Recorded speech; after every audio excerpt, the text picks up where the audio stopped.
नमस्कार दोस्तों, मेरा नाम है प्रकाश राज चौधरी और मैं कहानियाँ सुनाता हूँ। आज की कहानी का नाम है भूतिया अस्पताल। ये एक सच्ची घटना पर आधारित डरावनी कहानी है। ये कहानी इतनी खौफनाक है कि इसे सुनने के बाद आप रात को अकेले सोने से डरेंगे। ये एक ऐसे अस्पताल की सच्ची कहानी है जहाँ आज भी एक नर्स की आत्मा भटकती है। जो भी वहाँ गया वह फिर कभी लौट कर नहीं आया।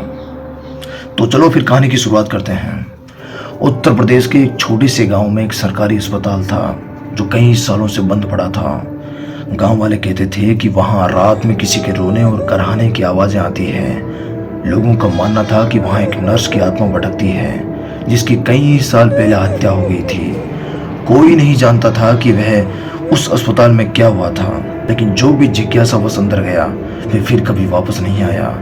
2018 में 4 मेडिकल छात्र राहुल, समीर, प्रिया और नेहा इस रहस्य की सच्चाई जानने के लिए अस्पताल में घुसने का फैसला करते हैं। उन्होंने सोचा कि ये सब सिर्फ एक अफवाह होगी, लेकिन उन्हें नहीं पता था कि वे एक ऐसी भयानक सच्चाई से रूबरू होने जा रहे हैं जो उनकी जिंदगी को हमेशा के लिए बदल देगा। रात के 11:30 बजे चारों दोस्त अस्पताल के दरवाजे पर खड़े थे।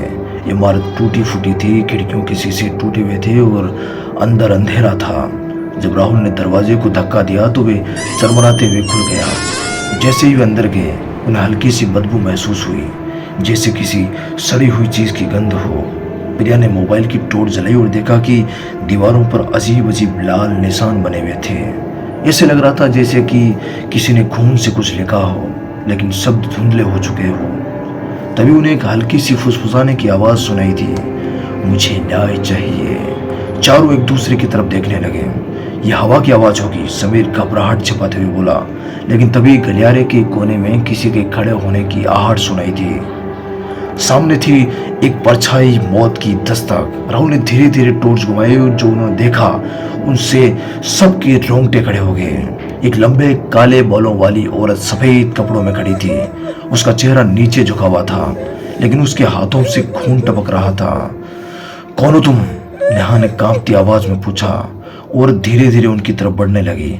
जैसे ही टॉर्च की रोशनी उसके चेहरे पर पड़ी, सबकी चीखें निकल गई। उसका चेहरा बुरी तरीके से जला हुआ था। उसकी आंखें कोयले जैसी काली थी और उसका मुंह असामान्य रूप से खुला हुआ था, जैसे वो कुछ कहना चाह रही हो, लेकिन उसकी आवाज गले में अटक गई थी। तुम्हें यहाँ नहीं आना चाहिए था। और अचानक वे हवा में गायब हो गई। अब दरवाजा बंद हो गया। अब कोई रास्ता नहीं बचा। डर के मारे चारों तरफ दरवाजे की तरफ भागने लगे। दरवाजा तो जोर से बंद हो चुका था। नेहा ने दरवाजा धक्का देने की कोशिश की, लेकिन वह टस से मस नहीं हुआ था। तभी जमीन पर गीले खून के निशान बनने लगे जो उनकी तरफ बढ़ रहे थे। फिर अचानक अस्पताल की दीवारों पर खून से लिखा एक वाक्य दिखाई दिया, मैं लौट आई हूं। और तभी एक जोरदार चीख गूंजी और सब अंधेरा हो गया। अगली सुबह गांव वालों ने अस्पताल का दरवाजा खुला पाया। अंदर सब कुछ शांत था, लेकिन राहुल, समीर, प्रिया और नेहा का कोई नामो निशान नहीं था। सिर्फ एक चीज पड़ी हुई थी, राहुल का मोबाइल।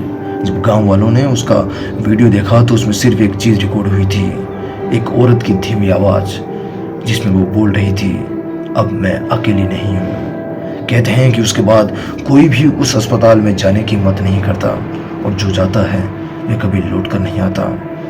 तो क्या आप उस अस्पताल में जाने की हिम्मत करेंगे?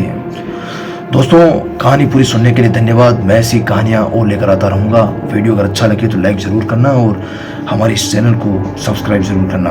धन्यवाद।